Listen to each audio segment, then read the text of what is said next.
Bueno, doctor David, lo voy a ir presentando, ¿de acuerdo? ¿Se escucha bien? Vale. Sí, sí, sí, todo bien. Perfecto. Bueno, ¿qué tal? Hola chicos a todos. Espero que se vayan uniendo los demás. Son invitados de nuevo a estas clases que estamos compartiendo con ustedes para poder hacer, pues, efervecer el conocimiento en ustedes, el que escuchen a otros especialistas que también, obviamente, es importante enriquecernos de su punto de vista desde la clínica y evidentemente enriquecernos a nosotros que estamos en formación, que vamos llenándonos de todos estos conocimientos y qué mejor de la mano que de los amigos. Y pues espero que les guste mucho la presentación del doctor David. Es un gran amigo mío, lo estimo demasiado. El doctor David y yo hemos compartido bastante en el caminar, me acuerdo mucho de la residencia, él me daba muchos ánimos y mucha fuerza aunque él era de otra especialidad, aún así él me compartía siempre una visión muy sana de lo que es un médico. Yo al doctor lo tengo en una muy buena estima. Siempre pienso que el doctor David va a llegar bastante, bastante lejos y les pido por favor que lo sigan en sus redes sociales, apoyen mucho también sus actividades. Y pues bienvenido, doctor. El micrófono es Gracias, suyo. Pepe. Haber estado. Qué flores me echaste, la verdad. No, no, con eso vengo mil veces. No, la verdad es que cuando recibí la invitación, no pude negarme, como bien lo dices, nos conocemos desde hace bastante, bastante tiempo, antes de los dos empezar a estudiar esto. Entonces, pues, aparte escogimos un tema que me gusta demasiado, me gustó mucho. Para todos los demás, yo soy David Misael García Rivera, soy médico general, soy egresado de la Universidad Autónoma Metropolitana de la Unidad Xochimilco y estoy actualmente haciendo la residencia en cirugía general, soy R4 de cirugía general en un ISSSTE aquí en la Ciudad de México, al sur de la ciudad. Estoy en esta última parte de la residencia que es el tan querido y odiado servicio social de la especialidad. Pero bueno, vamos a hablar un poquito de hernias. Es un tema muy, muy, muy, muy extenso. Esta parte iba a abarcar tanto hernias de la pared abdominal como hernias inguinales. Sin embargo, pues hernias inguinales es un mundo realmente. Tan solo entender un poco la anatomía y todas las técnicas de reparación nos íbamos a tomar mucho tiempo. Y eso sumado a las de pared abdominal, pues también nos iba a tomar bastante tiempo. Entonces nos vamos a enfocar únicamente en esta sesión a las hernias de pared abdominal. Entonces voy a comenzar de este lado y veamos. Básicamente los contenidos que vamos a ver ahorita es una ligera introducción a las hernias. Vamos a hablar un poco de la anatomía de la pared abdominal. La verdad es que no va a ser como músculo por músculo, ni nervio, ni vaso por vaso. Lo que a mí me interesa que se entienda de la anatomía de la pared abdominal son las capas, Nada más que es para estas pasar la ropa. son las más importantes para poder entender dónde se forman las hernias, cómo es que se clasifican y pues cómo es que vamos a llegar a un adecuado diagnóstico y cómo ofrecer un tratamiento adecuado a las mismas. Y hablando de las hernias, vamos a hablar de uno, dos, tres tipos en particular, aspectos generales de cada uno y también vamos a tener algunas consideraciones en cuanto al manejo quirúrgico. Básicamente, después de eso vamos a dar un espacio para preguntas en caso que las haya y después conclusiones. Introducción a todo esto, ¿qué es una hernia?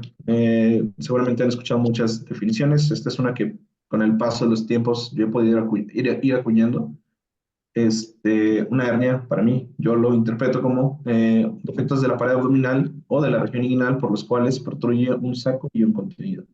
Y me refiero a defecto de la pared abdominal como un orificio o una debilidad de la misma que puede no estar naturalmente o puede sí estar, o puede ser creado por una cirugía, un traumatismo, etcétera, y por el cual va a salir parte del contenido de la cavidad abdominal, ¿sale? Este contenido puede ser grasa preperitoneal, puede ser ya contenido peritoneal, un pequeño saco de peritoneo, que es lo que generalmente vamos a encontrar dentro, grasa del epiplón, que a final de cuentas es un órgano como tal, y a veces, y en el peor de los casos, intestino. En el mejor de estos casos, pues va a ser una hernia reductible. Sin embargo, una vez que aparece una hernia, no va a ser otra cosa más que seguir creciendo. Y hay veces en las que estas hernias se pueden llegar a quedar atrapadas y pueden llegar a complicarse. Ok. Para hablar de la anatomía de la pared abdominal, lo que ven del lado izquierdo de la diapositiva es una imagen básicamente del libro, ¿vale? Pero aquí lo que me interesa que entiendan es que, como diría Shrek y el burro, la pared abdominal es como una cebolla, ¿sale? Tiene capas, tiene muchas capas. Y una de las formas más fáciles de aprenderse las capas de la pared abdominal para entender en qué parte se van a, cuál es la parte más importante para prevenir la formación de una hernia, es como un sándwich. Al menos yo así lo entendí muchísimo más fácil. Entonces, del lado izquierdo tenemos una descripción muy general de las capas de la pared abdominal. Es una imagen que pueden encontrar casi en cualquier libro de medicina, casi en cualquier libro de anatomía, pero ahí podemos definir todas las capas de la pared. Yo lo voy a dejar en general, ya sé que aquí hay como sitios donde las aponeurosis se unen. Yo lo voy a dejar únicamente como piel, que sería nuestro pan de arriba. Tendríamos el tejido celular subcutáneo, que es esa grasita o línea amarilla debajo de la piel, que podría ser cualquiera de tus capas de vegetales, si quieres el jitomate, la lechuga. Luego viene una aponeurosis. En la aponeurosis tenemos dos realmente, una aponeurosis anterior, que va delante de los músculos, y una aponeurosis posterior, que va detrás de los músculos. Entonces, esta imagen del sándwich en particular tiene como dos capas de queso. Entonces, si quieren, déjenlo como que la aponeurosis anterior es el queso de arriba, la posterior es el queso de abajo, y lo que hay en medio es la capa muscular. ¿Cómo vamos a identificar una aponeurosis o cómo sabemos qué es una aponeurosis? Como este pedacito de o pellejo en la carne, en el bistec, que a veces te comes y que no puedes masticar y terminas botando a un lado.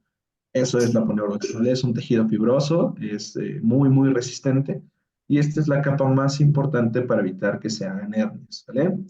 Entonces, de las dos aponeurosis, la que le da fuerza a la pared abdominal es la aponeurosis anterior.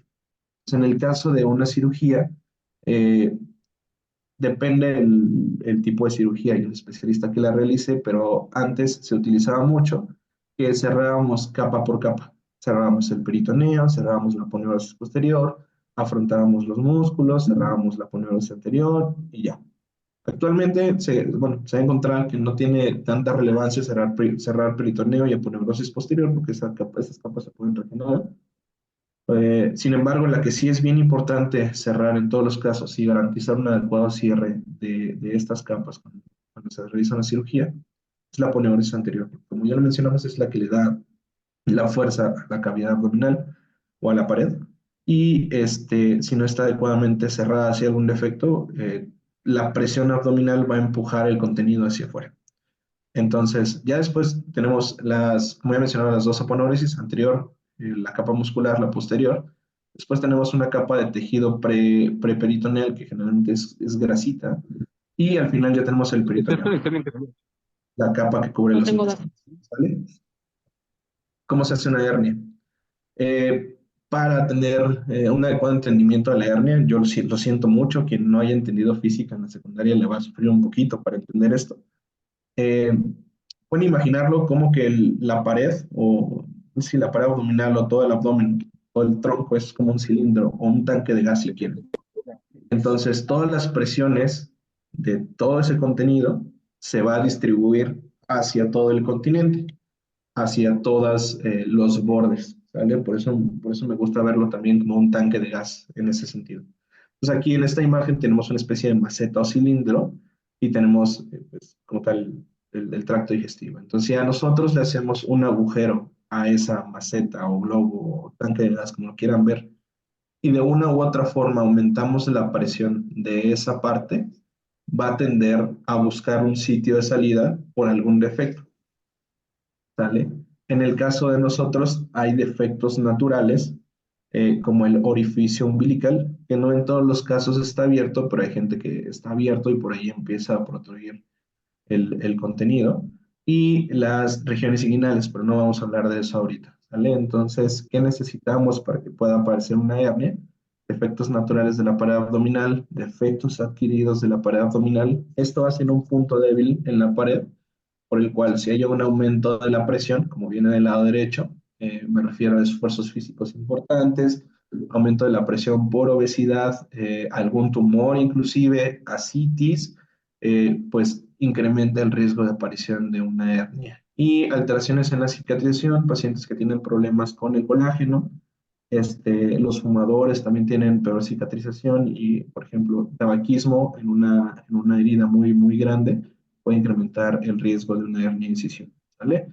Entonces, todo en conjunto son factores que pueden depender tanto del paciente o pueden no depender tanto del paciente, pero sí nos incrementan, ¿vale? Por eso hay mucha gente que dice que carga un esfuerzo, o sea, un costal de cemento, por ejemplo, en la consulta, y después de eso se sienten una bola que le salió en el ombligo o que le salió aquí en el epigastrio o que le salen en las regiones inguinales. Que tuvo una cirugía y no se cuidó y un mes después andaba cargando cosas pesadas y empezaron a sentir una bola en alguna parte del abdomen. Bueno, lo más probable es que se haya creado una hernia por estos factores. Ya tenemos eh, puntos débiles de la pared, más un aumento de la presión abdominal, y eso si es obeso, si tiene ascitis o tiene alteraciones en cuanto a la cicatrización, pues tenemos todos los factores predisponentes a una.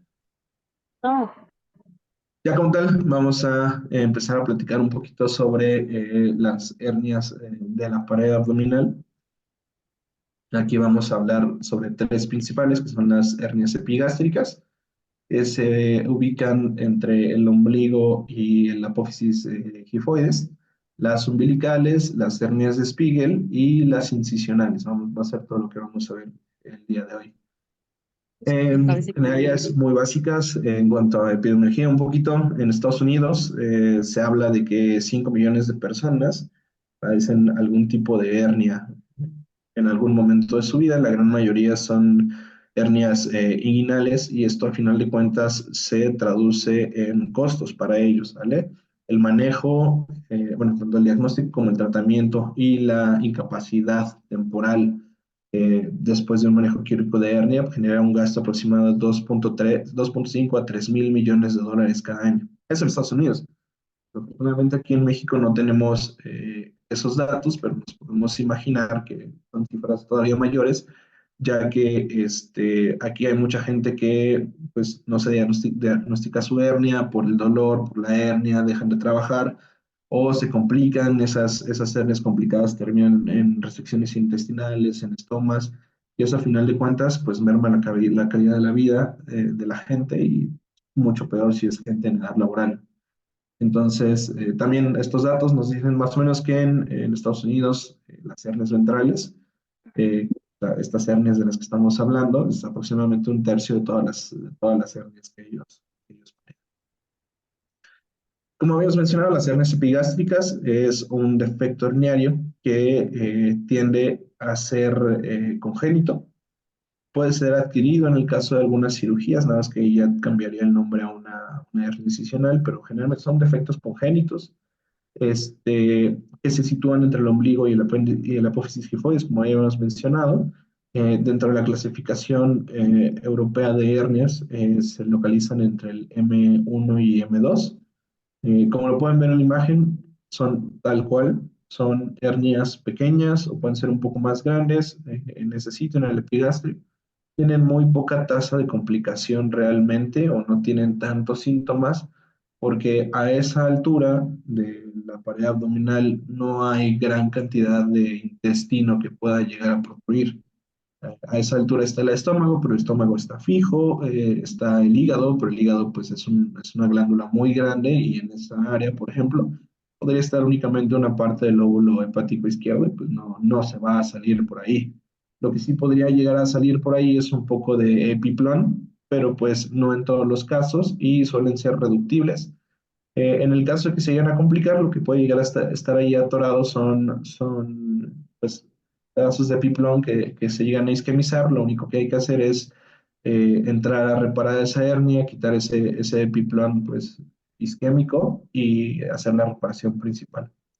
Representan aproximadamente 1.6 a 3.6% de todas las hernias de pared. No son tan frecuentes realmente. Tal vez alguno de ustedes tiene una, nunca se ha dado cuenta y nunca se va a dar cuenta si tiene una. Es difícil encontrarlas, al menos que sean muy grandes y que ya hay una cantidad de contenido de piplón o de grasa que esté protruiendo por ahí.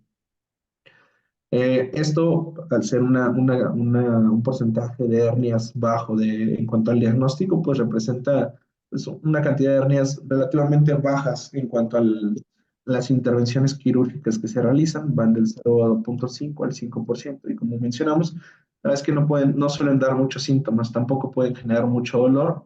Por lo general, los pacientes van a llegar con ustedes a consulta y le van a decir: oye, doctor, soy, no sé, albañil, o soy cualquier otra profesión que cargue cosas muy pesadas, o estaba en el gimnasio, hice un esfuerzo muy pesado y me salió una bolita aquí en la boca del estómago. Lo van a revisar, le van a pedir que puje. Generalmente las hernias de preferencia siempre se revisan en dos posiciones, de pie y en posición de cúbito, para ver si hay algo que protruye de pie, ¿no?, que se vaya hacia adelante, y en decúbito para ver si esa hernia puede reducir adecuadamente. ¿Sale? Entonces, como ya dije, suelen ser asintomáticas y por lo general no se complican, son bastante benignas. Eh, para el manejo de este tipo de hernias, la verdad es que no hay suficiente evidencia, no se ha encontrado suficientes datos para mantenerlas en vigilancia, ¿sale? Ustedes, cuando vean, si alguno hace cirugía, cuando vean una hernia de cualquier tipo, bueno, salvo que sea de niños, una umbilical, por ejemplo, el resto, en cuanto la vean y genere síntomas, lo ideal es iniciar un protocolo quirúrgico para un tratamiento, ¿sale? En el caso de las hernias, tampoco de las epigástricas, hay suficiente evidencia para mantener en vigilancia, de preferencia operar. Como ya mencionamos, el tabaquismo es un factor de riesgo importante para que reaparezca una hernia, para que no cicatrice adecuadamente, y igual así lo hace el sobrepeso o la obesidad, ¿sale? Siempre en este tipo de pacientes, de todos los tipos de hernias, se recomienda dejar de fumar y una pérdida de peso antes del tratamiento quirúrgico, ¿sale? Y para la profilaxis antibiótica, antes de la cirugía, generalmente en hernias pequeñas puede no darse, la verdad es que no está completamente indicado, pero si se da, puede ser una dosis única de una cefalosporina de tercera generación, ceftriaxona, de 30 minutos a 2 horas antes del procedimiento quirúrgico, y nada más. Una vez que se realiza la cirugía, el paciente puede ser egresado en algunos casos hasta el mismo día, puede ser cirugía ambulatoria, sin antibiótico y nada más limpieza de la herida. Para reparar estas hernias se realiza, si es una hernia por ahí menor de 2 centímetros, se puede hacer un cierre primario. ¿Qué es un cierre primario? Literalmente es tomar ambos bordes de la hernia y suturar sobre ella, ¿vale? Se puede hacer un cierre, una sutura continua anclada, puntos de Smith-Jones. No vale la pena tanto meternos a eso, ¿vale? Y si no es muy grande, si no tiene mucho contenido, si el paciente no es muy obeso, se puede hacer un cierre primario sin mayor intervención y tiene buen pronóstico. La colocación de malla se realiza en aquellos pacientes con hernias de 2 centímetros, 2 centímetros y medio, o bueno, más grandes en general, que no nos va a dar desde que estamos liberando el saco herniario y los bordes de la hernia, nos damos cuenta que no nos va a dar adecuadamente para cerrar, o va a estar con mucha tensión. Tensión me refiero a que podemos afrontarlo, pero se ve que las capas como que se quieren separar y el hilo le cuesta trabajo mantenerlas unidas. En esos casos, pues se puede realizar o se debe realizar la colocación de malla. Antiguamente la colocación de malla se hacía on-lay, o sea, sobre la capa, se daba la sutura, se realizaba el cierre de la aponeurosis y encima de eso se colocaba la malla. Desde hace algún tiempo, aproximadamente unos 10, 15 años, se ha revisado, si no es que un poco más, la verdad, se han hecho muchas revisiones y se ha encontrado que lo mejor es que todas las colocaciones de malla sean retromusculares. Dentro de estas capas que vimos de la pared abdominal, pues ya vimos que lo que está abierto o donde está el defecto es la aponeurosis anterior. Entonces se abre un poco más la aponeurosis anterior, se diseca adecuadamente toda esa aponeurosis de la capa muscular, es como si abrieran el queso del sándwich, separan la carne, llegan hasta el queso de abajo de la carne del sándwich, y justo antes de atravesar ese queso, ahí ponen la malla, afrontan un poquito el músculo, ¿ah?, y cierran la aponeurosis anterior. Entonces tienes como una capa reforzada de la pared abdominal, que aquí va a ser la aponeurosis posterior.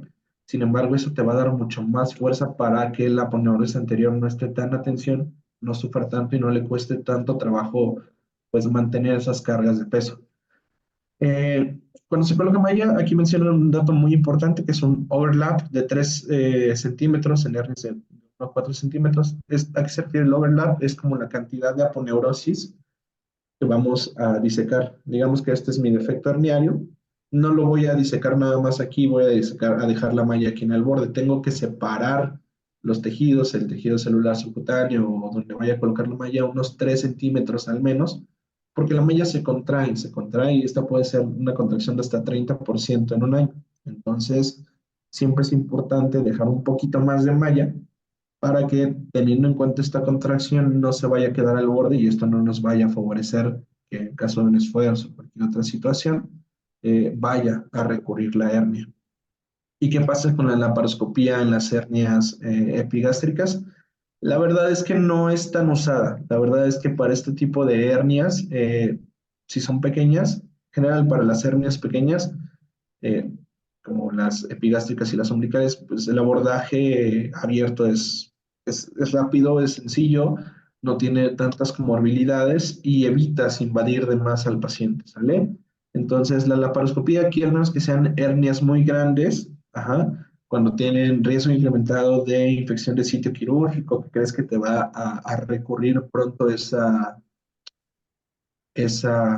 hernia, puedes utilizar la paroscopía para unas técnicas mucho más avanzadas como TAP y TEP, ¿vale? Ya las veremos después, esas.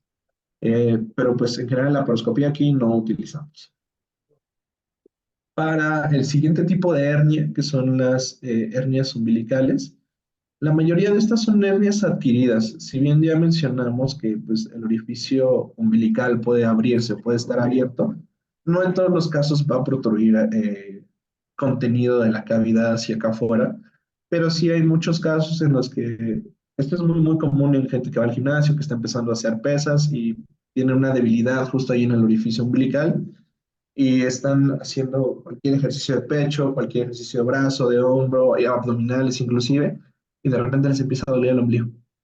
Y se sienten una bolita y esa bolita se puede poner morada o negra o roja y después de un rato se desinflama y se regresa todo el contenido a la cavidad.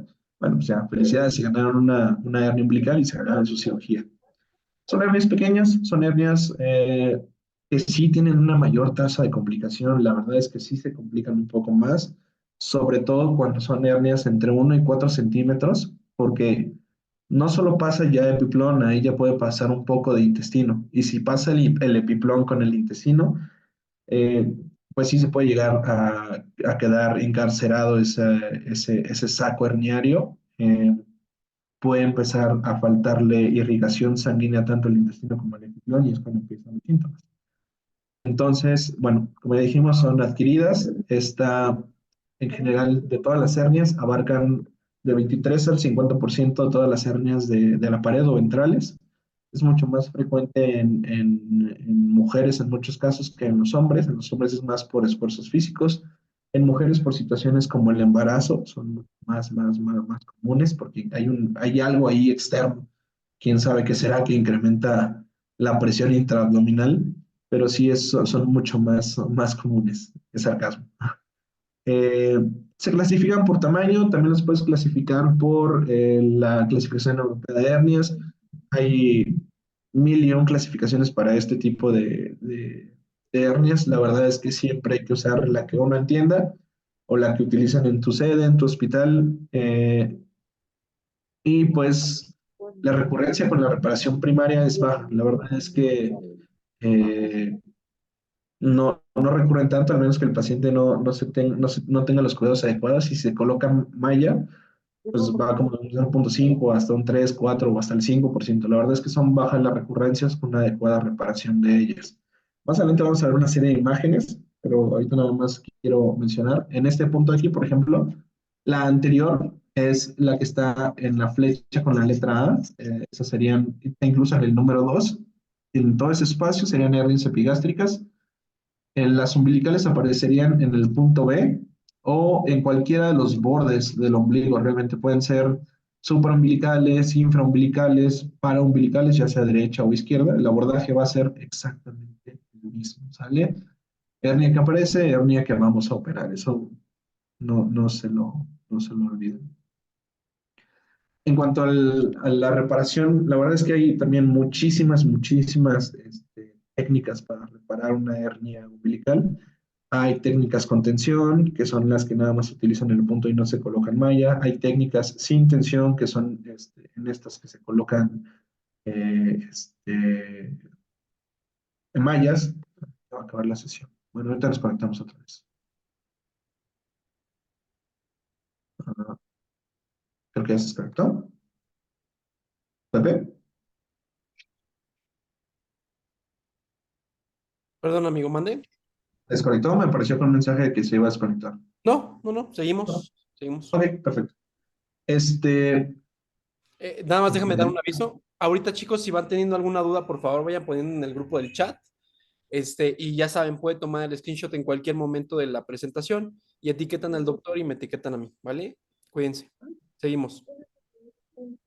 Entonces, la verdad es que tenemos una infinidad de técnicas. En cuanto a las técnicas con malla, hay unas que colocan incluso unas especies como de cono. Hacen un cono con la mallita, lo clavan ahí, encima le hacen una reparación, otra malla. La verdad es que los conos están proscritos.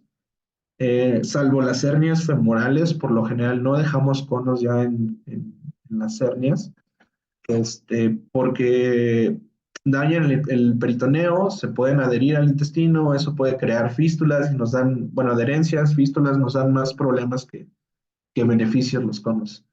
La verdad es que lo que más se utiliza es el cierre primario, así como pueden ver en esta imagen, las incisiones pueden ser suprainfraumbilical, unos 2 centímetros, se rodea el ombligo, o nada más hacemos una media luna, ya sea arriba o abajo. Lo que hacemos es despegar el ombligo de la pared abdominal, encontramos el saco herniario, que vendría siendo lo de la imagen C, ahí ya tienen su saco. Dependiendo qué tan grande sea y qué tan adherido esté, hay veces que los puedes regresar adentro, así con el dedo, lo metes, es como un globito, lo metes a la cavidad y listo, se acabó. Eso es en el mejor de los casos. En el peor de los casos hay mucha grasa o mucho epiplón ahí y a veces tienes que llevarte todo. Pero o a veces tienes que hacer un poco más grande tu incisión, que quede un defecto un poco más grande para una mejor reparación, pero pues eso se va viendo con cada cirugía. Entonces, ya después de que liberas el ombligo, liberas tu saco herniario, haces lo que la imagen de que es liberar la aponeurosis anterior, eso que están viendo ahí es la aponeurosis anterior, para que no se adhiera a nada y para que nos dé un mejor margen de cierre, como lo que mencionamos hace rato en el overlap, para que toda esa aponeurosis tenga un adecuado cierre sin tensión, que no quede todo estirado, que a la sutura se vea que no le cueste tanto trabajo mantener los puntos y que no se vaya a abrir, ¿sale? Siempre que hay un cierre con tensión, hay mayor riesgo de fracaso de una reparación. Entonces, ya se hace la reparación de la misma, como se puede ver en la imagen E, ahí está ya el defecto herniario completamente reparado. Lo que sigue después de eso es reinsertar el ombligo, o sea, volver a pegarlo a la pared y listo, ya después se afronta el tejido celular subcutáneo y se cierra la piel y se acaba. La verdad es que es una de las cirugías que como cirujano general o desde los primeros años de la especialidad más haces o es la primera que aprendes a hacer como tal, porque es muy común, y la verdad es que la priva lo paga bastante bien, pero siempre es útil aprender a hacer una buena reparación de hernia umbilical. Como les digo, hay con malla, sin malla, miles de técnicas. Esto es lo que más se utiliza, la que también mejor resultados ha demostrado y con menos efectos adversos. Hay una técnica que se llama, mm, no me acuerdo la verdad con el nombre, pero hacen como una especie de H con la malla y la entrelazan entre los tejidos.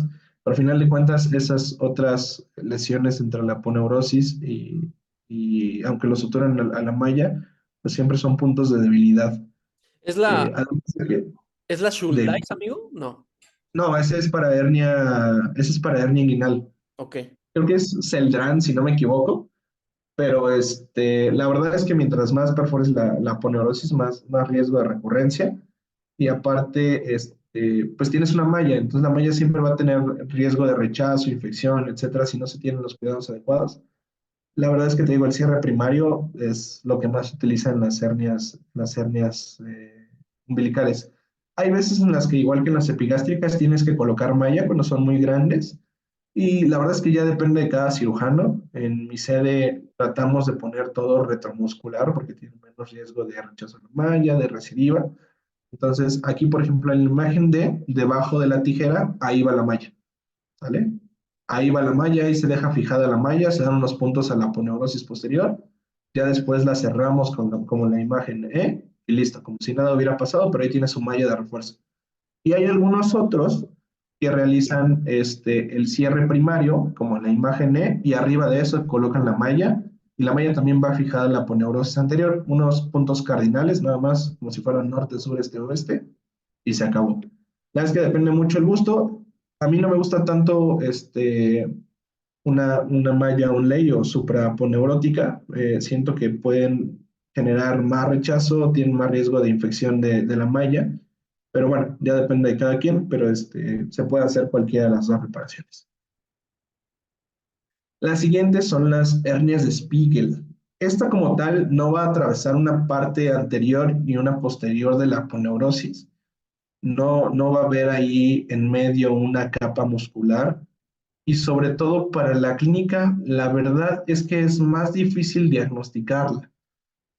La hernia de Spiegel sí la puedes llegar a diagnosticar con clínica, pero a menos que sea muy grande, dé muchos síntomas y estés como súper seguro, aparte que no esté muy gordito el paciente, de que es una Spiegel. De lo contrario, vas a necesitar básicamente una tomografía para poder hacer el diagnóstico.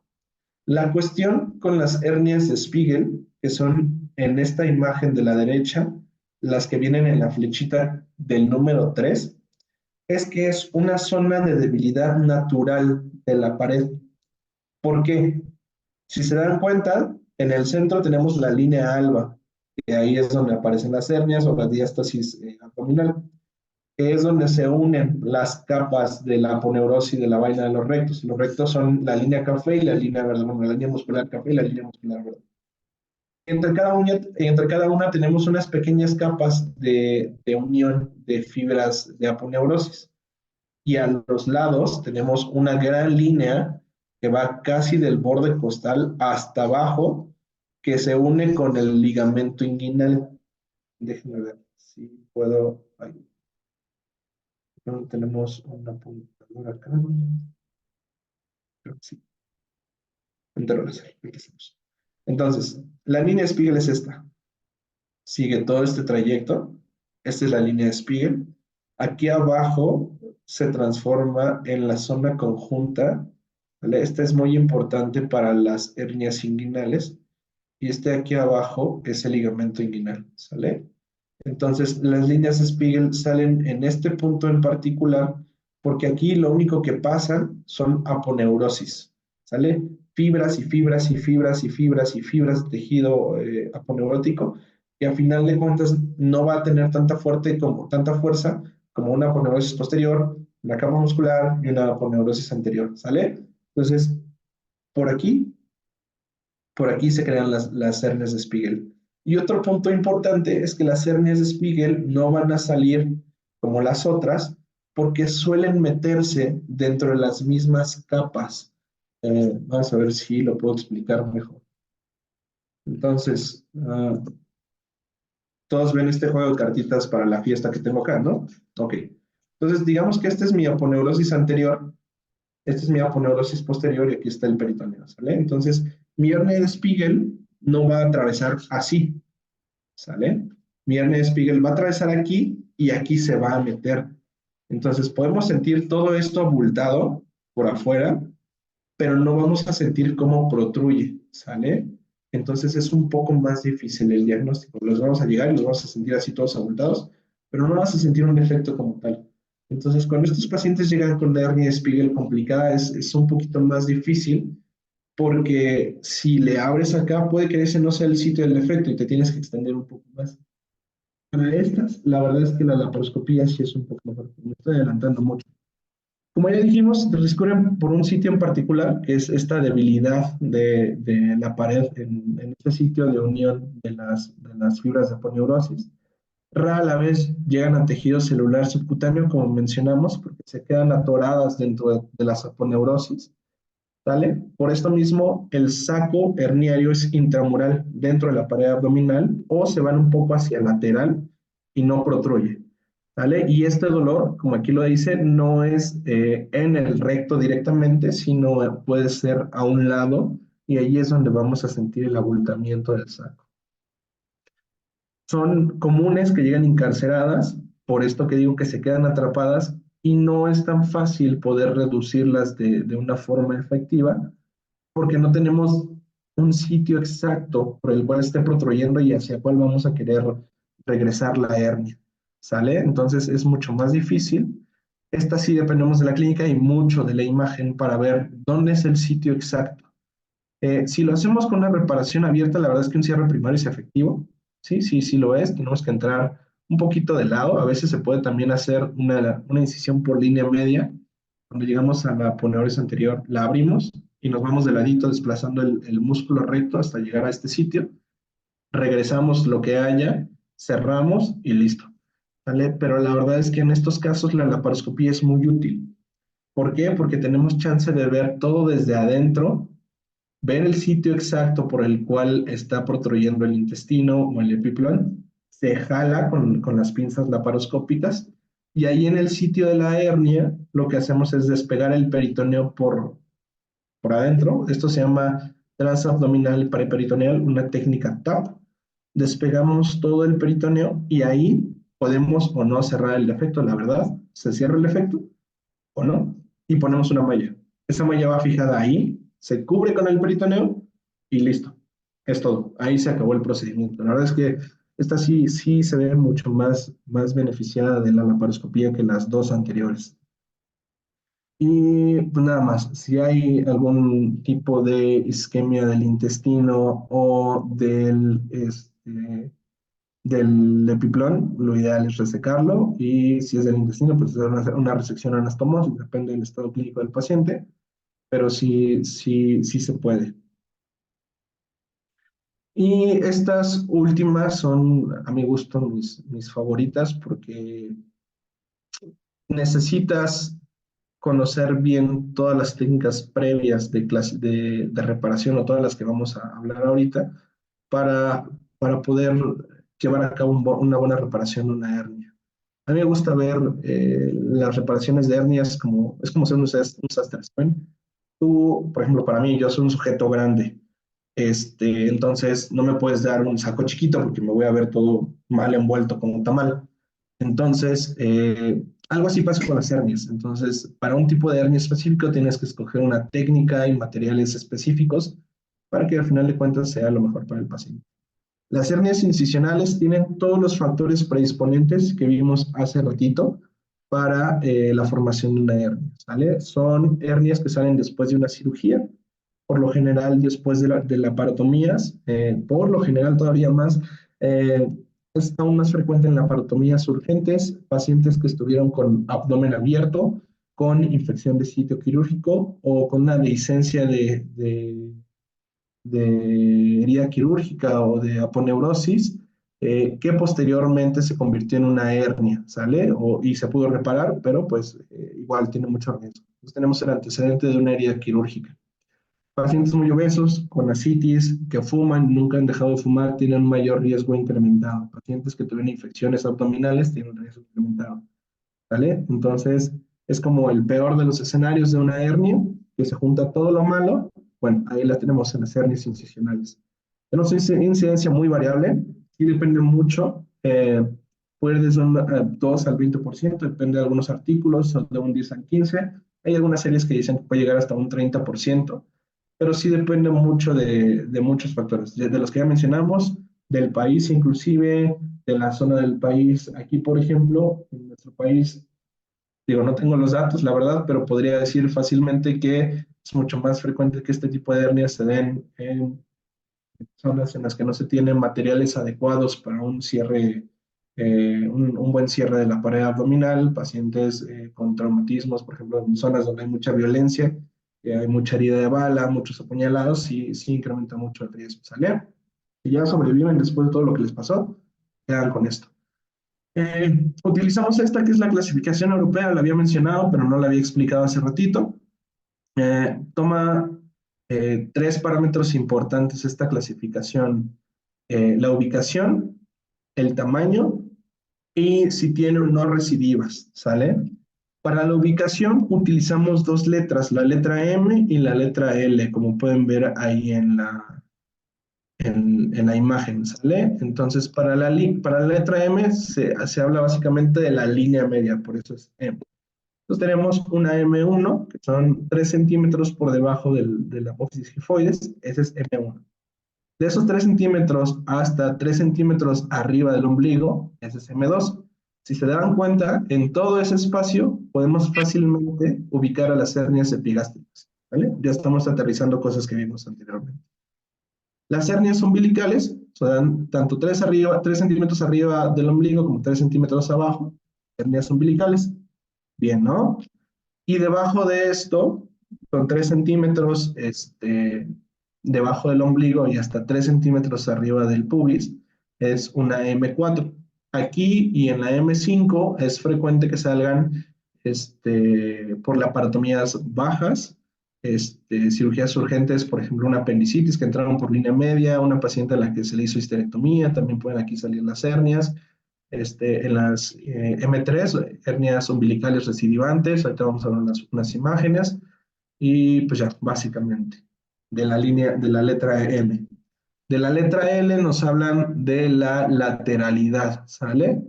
L1, L2 y L3 no son tan frecuentes, les voy a ser sincero. Si acaso en L2 podríamos colocar a las hernias de Spiegel, ¿sale? Ya vieron las imágenes, se parecen un poquito, pero no siempre. Se considera la hernia de Spiegel un poquito diferente, así que no siempre la encontramos en esta clasificación, pero sí ahí podría ser. Hernias, por ejemplo, por una colistectomía abierta, por una incisión de Kocher, podría ser en L1. Por una incisión de McBurney, podría ser una L3, ¿sale? Hernias que salen ahí después de una apendicectomía abierta. O por una nefrectomía abierta, pues ya podría ser L4, pacientes con tumores renales, a los que por trauma también les quitan el riñón. Bueno, esas hernias salen y son difíciles de tratar, porque a veces te tienes que meter inclusive a las fibras del diafragma para poder tener un adecuado espacio para colocar la malla.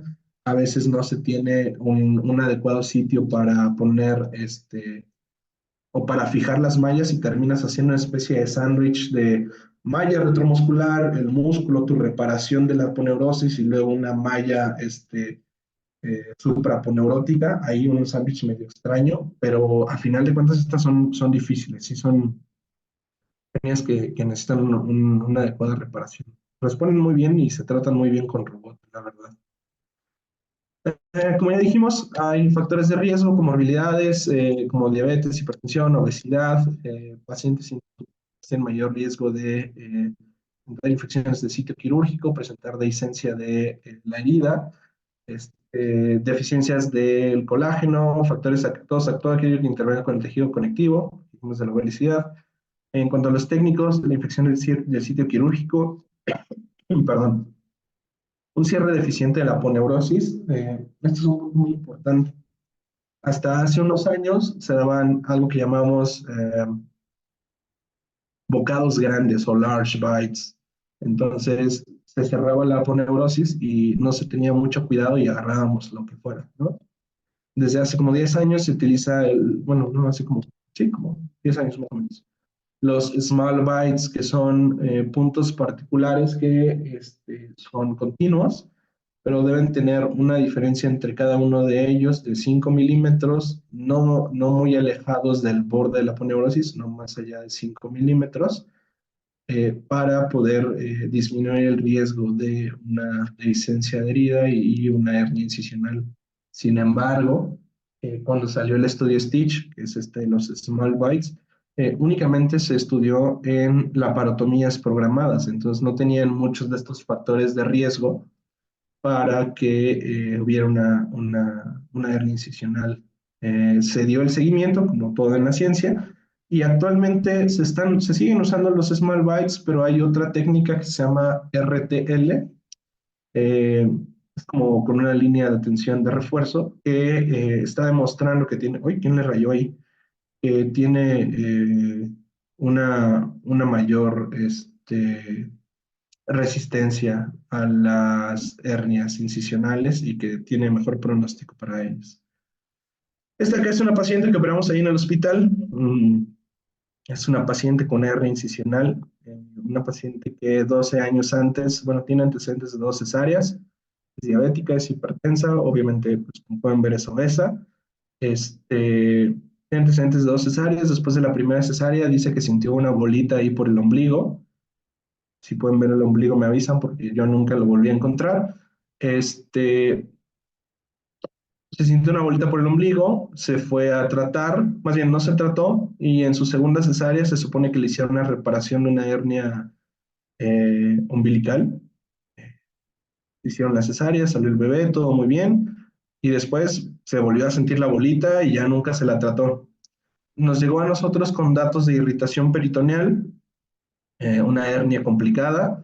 Dentro de esto había 2 sacos herniarios muy grandes, había intestino, había epiplón, básicamente el intestino estaba parte del intestino delgado, todo el ilion, había colon, había muchísimo epiplón, ya estaba todo adherido, el ilion ya tenía cambios de coloración, pero para suerte de esta paciente pudimos resolver todo de forma laparoscópica.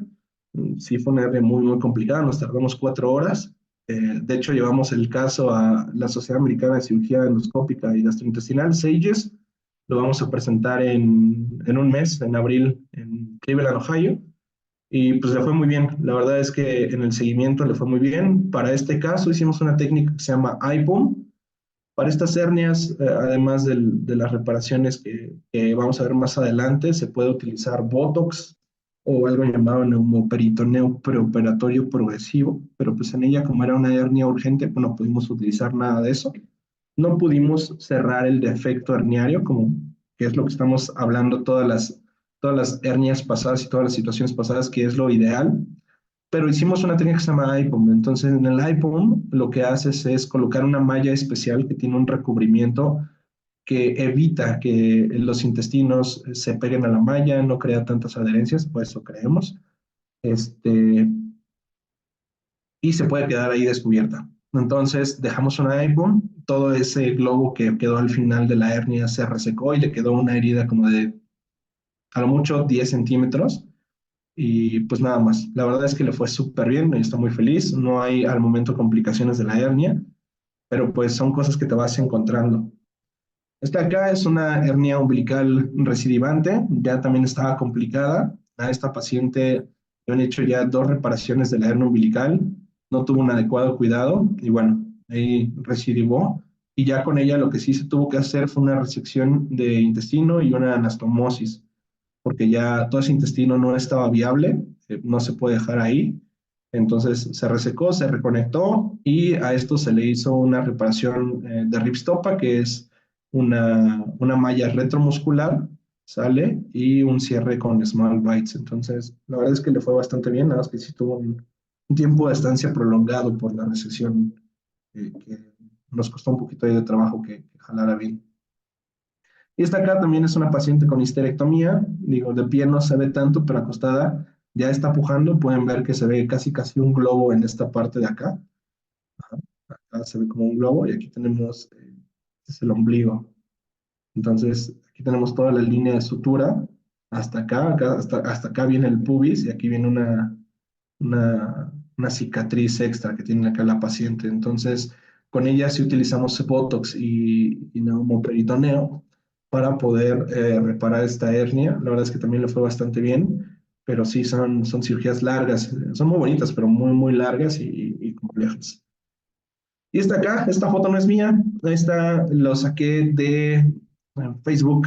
Hay un grupo que se llama International Hernia Collaboration, gente que sabe mucho de hernias de todas partes del mundo. Si en algún momento son cirujanos, tienen dudas de cómo manejar una hernia, sin problema algunos juegan su caso ahí y gente que sabe más que nosotros también está ahí, te hace sugerencias y pues tú también puedes colaborar con algunos de ellos. Entonces, un paciente aquí que es ecuatoriano, por lo que decía el caso, entonces también le hicieron neumoperitoneo, por eso ven aquí un catéter venoso central, es nada más para meterle aire a la panza. Aquí, digo, no puse la imagen, pero hay otra en la que apagan las luces, le ponen ya luz con la paroscopía y se ve todo eso transiluminado, y pues también le fue bastante bien al paciente. Digo, son casos drásticos, pero por eso digo que la hernia incisional es cuando se junta todo lo malo de todas las hernias anteriores para tener que repararlo. Entonces, sí es una de esas cosas que tú de guardia deseas que no te llegue una urgente porque la verdad es que a veces no tienes ni idea de qué le vas a hacer porque son pacientes que llegan descontrolados, no están preparados, no tienen todo este manejo previo del Botox. Y pues ahí es a donde voy con lo que tienes que ser más como un sastre. Tienes que adaptarte mucho a las necesidades del paciente para poder dar una adecuada reparación. Ya para finalizar, nada más vamos a hablar un poquito de las técnicas abiertas de reparación. No me voy a meter nada en este tipo de técnicas quirúrgicas, porque la verdad es que son muy complejas, va a llevar demasiado tiempo y no van a aportar mucho a cualquier otra situación en cuanto a que podemos responder de dudas y todo eso. Pero como mencionábamos, la verdad es que el cierre primario es la panacea de toda hernia que se pueda cerrar con cierre primario. Ajá. Si puedes cerrarla de primera intención, ciérralo de primera intención. Si no te queda con intención, hazlo, ¿sale? Siempre hagan eso.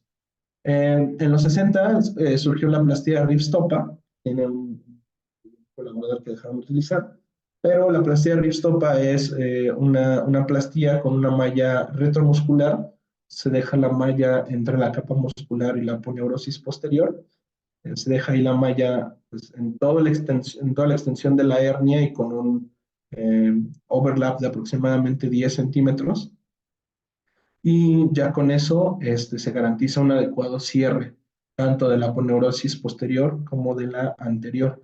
Esto para que quede sin tensión. Entonces se deja la malla y después se da un cierre primario sobre la aponeurosis anterior y listo. Generalmente son disecciones muy grandes, se dejan drenajes y pues conforme vayan evolucionando tú vas viendo cuándo los quitas o cuándo no.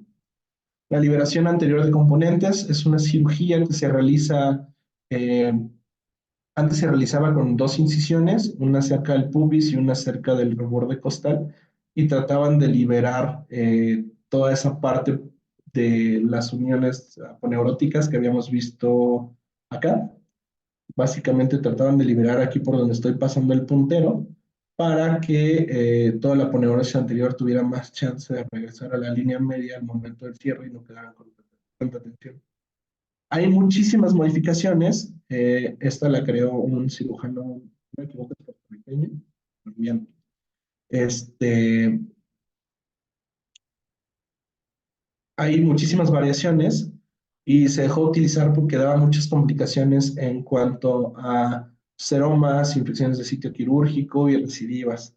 Entonces, la verdad es que las variaciones, la más importante es la liberación posterior de componentes, que es como si hiciéramos una plastilla ripstopa, nada más que te extiendes hacia los músculos transversos y ya. Y luego la liberación de músculo transverso, pues ya, liberas básicamente todo el transverso de la aponeurosis, liberas todo el peritoneo de abajo y te da un mejor margen de cierre. Entonces, pues ya para acabar rápidamente en las conclusiones, pues siempre hay que tener un adecuado control de factores predisponentes de todas las hernias para que si tenemos una cirugía no nos vayan a hacer una hernia incisional. Si el paciente tiene riesgo de padecer una hernia por ascitis, por sobrepeso, si tiene antecedentes de trastornos del colágeno, por ejemplo, pues controlar todos esos factores para que no vaya a aparecer.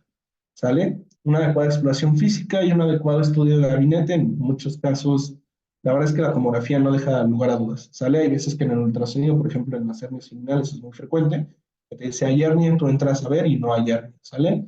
La verdad es que la tomografía no va a dejar lugar a dudas. En la tomografía puedes ver la aponeurosis, el momento en el que se separa la aponeurosis y puedes inclusive ver ahí la densidad grasa que pueda llegar a atravesar. Para hernias muy grandes, la tomografía sirve mucho. Hay ciertos índices que te dicen el porcentaje de la hernia respecto al contenido de la cavidad abdominal, y ya con eso tú puedes hacer una toma de decisiones para decidir si le inicias Botox o neumoperitoneo, pero pues siempre es una gran herramienta. Y lo que mencionábamos, pues, es como ser un sastre o un mecánico, hay que dar lo que necesitas, ¿sale? Hay que hacer el traje a la medida del paciente, hay que hacer el traje a la medida de la hernia. Entonces, es lo más importante, sobre todo para evitar complicaciones recidivas, infecciones de la malla, porque eso a final de cuentas siempre, además de que incrementan mucho los costos, pues sí determina la calidad de vida del paciente en muchos casos. ¿Vale? ¿Preguntas? Sí, doctor, si hay preguntas. A ver. Le preguntan, doctor, ¿cómo se hace para entrar a la especialidad de cirugía? Ah, pues mira, entras con el ENARM. Tienes que hacer el examen nacional de aspirantes a residencias médicas. La verdad es que no sé cuántos puntos estén pidiendo ahorita, pero pues si tienes el puntaje mínimo, ya entraste. Y creo que una de las partes más importantes, creo que la que nadie te dice, es que es más difícil entrar a la sede que tú quieres que pasar el examen, ¿sabes? Claro. Porque ahí sí depende mucho de currículum, de palancas, de contactos, de ese tipo de cosas, ¿sale? Pero básicamente pasa el examen del ENARM y listo.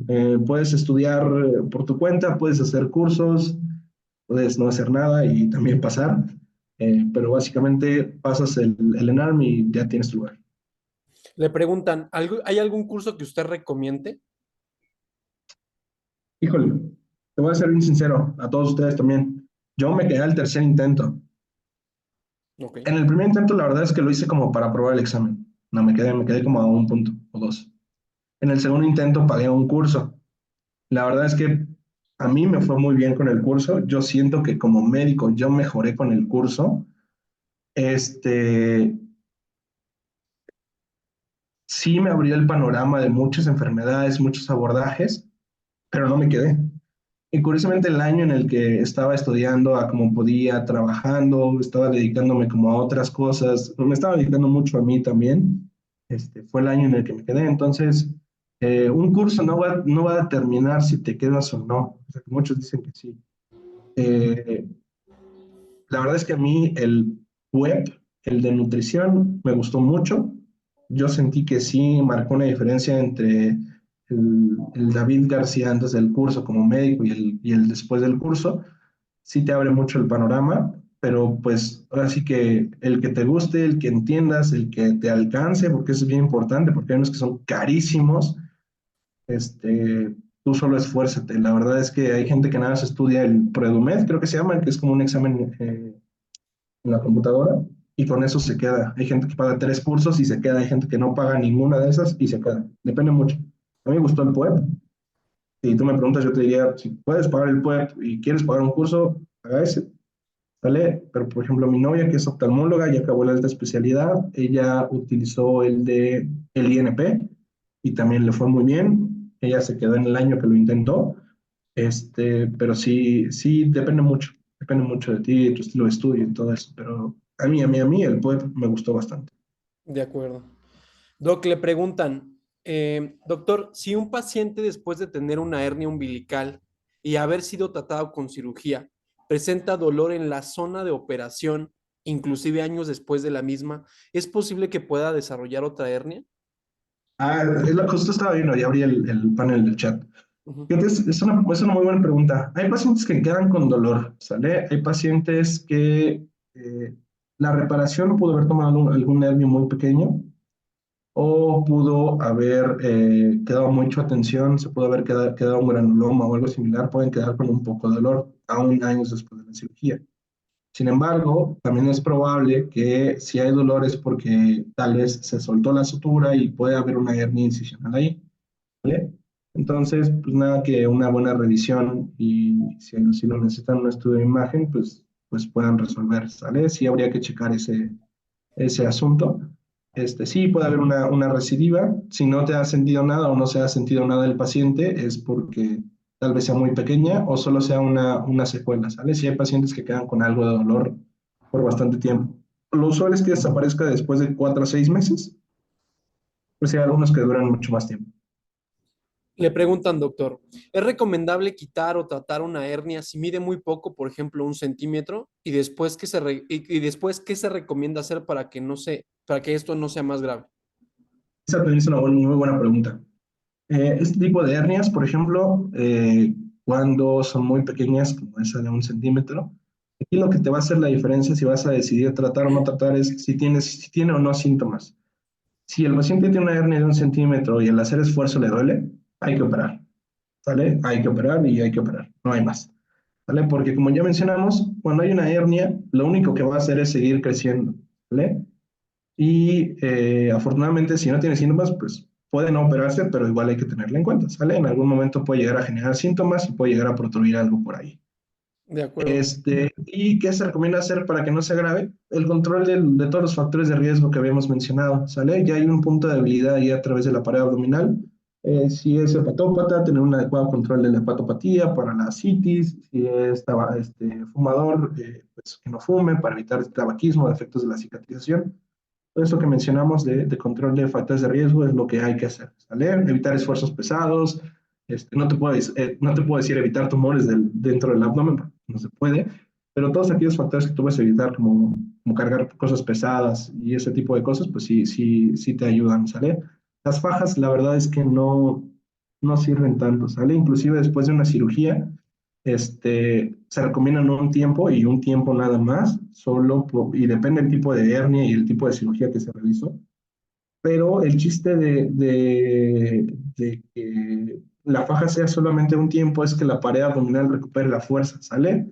Porque si no, quien va a hacer toda esa fuerza de contener todo es la faja y la pared no va a tener nada de fuerza, ¿sale? Entonces eso nada más es por un tiempo. ¿Cuál es la relación entre el tipo de técnica quirúrgica utilizada en una cirugía abdominal y el riesgo de realizar una hernia incisional? Es una muy buena pregunta. La verdad es que las que menos, más que la herida, bueno, sí tiene que ver la herida, el tamaño de la herida, ¿sale? Heridas muy grandes, como una laparotomía exploradora, de esas que van como aguacate de hueso a hueso, de la apófisis sifoides hasta el pubis, son heridas muy grandes. Si el paciente es gordito, hay mucha grasita, mucho panículo adiposo del tejido celular subcutáneo que estamos quitando, disecando, quemando. Eso a final de cuentas tiene mayor riesgo de crear un seroma y es muy frecuente que este tipo de incisiones hagan seromas. ¿Vale? Si no se tiene un adecuado drenado del seroma, un adecuado cuidado del mismo, eso se puede llegar a infectar. Infección del sitio quirúrgico incrementa el riesgo de hernia. ¿Vale? El tipo de cierre. Se utilizaron, como dijimos, bocados grandes, que no hay forma de saberlo realmente. Este, También incrementa el riesgo. Si es una cirugía urgente, incrementa el riesgo. Si fue una cirugía contaminada, como que hubo salida de material intestinal a la cavidad, también incrementa el riesgo. Si fue por cáncer, también incrementa el riesgo. En cuanto al tipo eso en cuanto a la laparotomía, ¿sale? Cirugías en las que abres. La verdad es que las laparoscopías tienen menor riesgo, tan solo por el tamaño de la incisión. Por ejemplo, en una colistectomía laparoscópica, los puertos que más tienen riesgo de este, padecer una hernia incisional, aunque sea pequeña, son el epigástrico, ajá, y el umbilical, el de la cámara. ¿Por qué? Porque esos son de 1.2 centímetros. Entonces, nuestro punto de corte bueno, lo que dice la bibliografía para cerrar un puerto o una incisión son 1 o 1.2 centímetros, ¿sale? Menos de eso, si no lo cierras, la verdad es que el riesgo de una hernia incisional es pequeño, ¿sale? Pero puede pasar, sí puede pasar, pero es menos el riesgo. Arriba de eso, lo ideal es siempre reparar, ¿sale? Las coger, las colistectomías abiertas sí tienen riesgo, nada más que no es tanto. McBurney, como generalmente, pues puede haber pus y ya algunas colecciones ahí sí pueden incrementar el riesgo de una hernia incisional por ahí. Luego, ¿qué medidas se pueden prevenir para prevenir el desarrollo de una hernia incisional en espacio de energía abdominal? Lo que ya mencionamos, un adecuado cuidado de la herida, que no haya sido una herida muy grande, evitar que se vaya a contaminar, detener el tabaquismo, bajar de peso, eso es como prehabilitación, ¿sale? Y ya, básicamente. Doctor, ¿qué indicaciones de autocuidado recomienda a pacientes con malla? Pues, báñate, come bien y ya, ¿vale? No hay... Si a ti ya te operaron de una hernia umbilical de opción malla, todo bien, eso hace, no sé, 5 años, no hay nada más que hacer, ¿sale? La verdad es que no hay nada que tú puedas hacer o que la gente pueda hacer para cuidar su malla. La malla es como un medio de refuerzo adicional y el punto de la malla no es que ella cargue todo, sino crea una especie de fibrosis alrededor de ella y esto simula mucho la aponeurosis anterior, ¿sale? Entonces, como que es una capa extra de fuerza y pues no hay mucho que la gente pueda hacer para cuidar su malla, ¿sale? Solo pues, que no se le vaya a infectar la herida y tal vez eso es lo que más pueden hacer. ¿Qué manejo postoperatorio se debe realizar, llevar en primer nivel si es que se realiza seguimiento en primer nivel? No, la verdad es que generalmente nosotros damos seguimiento en segundo nivel. Ah, la herida quitas los puntos 7, 10 días, a veces hasta 14 después. Depende cómo estés. Si son seroma, los dejas un poquito más. Si ves que se desentó un poquito, pero que está íntegra la poneurosis, tal vez los dejas un poquito más o se los quitas y que cierre por segunda intención. Pero por lo general no hay un seguimiento postoperatorio en segundo nivel, ¿sale? En primer nivel, perdón. Generalmente cuando los damos de alta es porque pues, ya pueden hacer casi su vida normal. Y no hay mucho más que en primer nivel puedas ofrecerle a un paciente posoperado de hernia que ya tiene malla y todo. No, no hay mucho más que se le pueda ofrecer. La verdad es que generalmente cuando salen de alta de ahí de segundo nivel ya están chidos para seguir su vida. ¿Qué contraindicaciones puede haber para realizar esta cirugía? ¿Cuál de todas? La, ¿Cuál de todas exactamente? Si es una reparación de hernia incisional, pues que la cavidad esté contaminada, no puedes poner malla, porque se puede contaminar la malla y eso es un problema. Si la cavidad está contaminada, pues incrementa el riesgo de una nueva hernia incisional, de disencia de la herida, de infección, este, que el paciente sea tabaquismo, pues, no es como que no la pueda realizar, ¿sale? Pero pues sí te va a dificultar la evolución. Que no tengas el material, eso sí es bien importante. Si tú quieres meter una liberación de músculo transverso y no tienes malla, no tienes el material adecuado, no la metas. Esas son como las contraindicaciones directas. Si no tienes el material, si no sabes, si no tienes las condiciones necesarias y tu hospital no cuenta como con todo para hacer el seguimiento adecuado, no la hagas, refiérelo, ¿sale? Porque vas a perjudicar más de lo que puedes ayudar. Eh, y lo demás son como factores, igual de lo que ya hablamos, factores que te pueden ayudar a prevenir las hernias, eso sí los puedes tener en cuenta, depende mucho del paciente, pero, pero sí, básicamente si no puedes contar con todo lo necesario, no hagas la cirugía, así de sencillo, o que no la hagan ahí. Doctor, las hernias interdiscales, híjole, no, eso es bien diferente. Esas hernias, pregúntale a un ortopedista o a un neurocirujano. O sea, igual es por diferencia de carga de pesos y distribución de los discos intervertebrales, pero no sé, no soy el cirujano de esa parte del cuerpo como para decirte, no, esas no tienen que ver, se cortó, esas no tienen que ver con este tipo de hernias. Este, y no se reparan ni se arreglan igual, ¿sale? Son bien, bien diferentes. No sé si hay algo más por ahí. Creo que no, ¿verdad?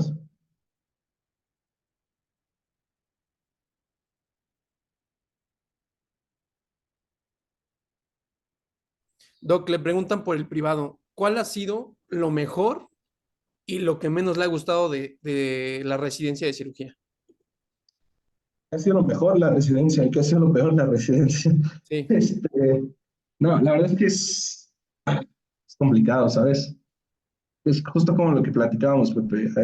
Hay mentalidades muy atrasadas en cuanto a cómo debe ser una residencia, en cuanto a cómo se debe llevar una residencia, cómo tratar a la gente. Creo que eso es lo peor, ¿sabes? Porque sí te puede hacer una residencia sencilla o muy complicada. Y lo mejor es, creo que es todo lo que aprendes, ¿sabes? Porque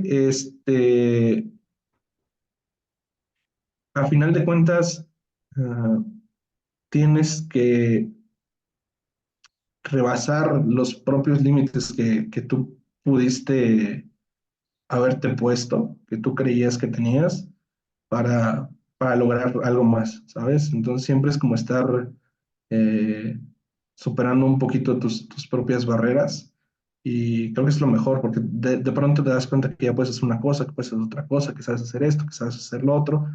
Y ya, por ejemplo, ahorita de R4 dices, ok, o sea, yo lo veo con mis R's, es como de, ahorita yo quiero que tú aprendas a hacer esto para luego esto, luego esto, y así al final tú puedas tomar decisiones sin problema alguno, ¿no? Pero creo que lo más complicado de todo, cómo es que se lleva. Aparte que el sistema de salud de este país, creo que nadie de ellos esté viendo esto, pero está horrible, ¿sale? Entonces, es mucho aguante, es mucha resistencia. Tomen terapia si entran, eso los va a mantener cuerdos, eso los va a hacer llegar a su último año. Y pues nada, pues la verdad es que no hay muchas recomendaciones que les pueda hacer. Es una experiencia única, pero que no quisiera volver a vivir en la vida. Ok. Doc, pues le agradezco mucho su sinceridad, le agradezco mucho esta apertura que tuvo con los estudiantes para poder compartir sus experiencias. El tema que nos dio ha sido muy valioso para todos nosotros. Les voy a pedir, chicos, por favor, ahí voy a poner las redes sociales del doctor para que lo sigan. Vamos seguir haciendo cosas. A ver si le propongo al doctor que demos un curso de suturas por ahí. Los invitamos a todos, a ver si gustan Ah, participar. sí, sin problema, ¿eh? Luego, lo que Estaría, quieran, ahí, sí, estaría los temas que increíble. tienen y todo, suturas, también lo podemos ver. Es Sí, bastante sencillo. Sí, sin problema, ahí nos nos podemos ponemos de aventar acuerdo. un tallercito, lo diseñamos bien, rentamos un lugar y nos vamos a suturar manitas de puerco o lo que tú digas, Órale, va, me parece bien. ¿vale? Bueno, entonces chicos, este es el reconocimiento del doctor. Espero que pongan ahí felicidades en el chat. La verdad es que estuvieron conectados alrededor de 50 personas. Les agradezco, Ángeles, sí, bastante, les agradezco mucho qué la bueno. convocatoria.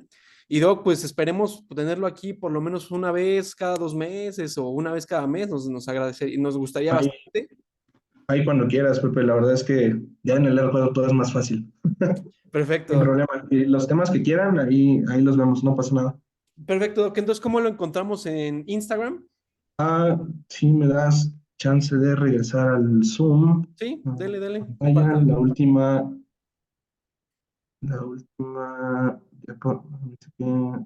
me dice que yo no puedo mostrar la pantalla. Ahí le va. Déjeme hacerlo hacer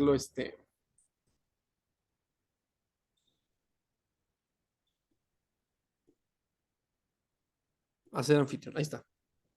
Ok.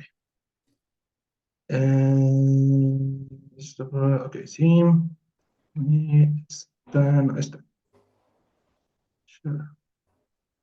Y pues ya nada más para finalizar, gracias. Ay, aquí abajo Instagram, la verdad es que no soy mucho de postear cosas que yo hago en Instagram o Facebook, o sea, como médicas, posteo mucho cosas de mi hospital, ahí me verán compartiendo cosas de nuestro servicio.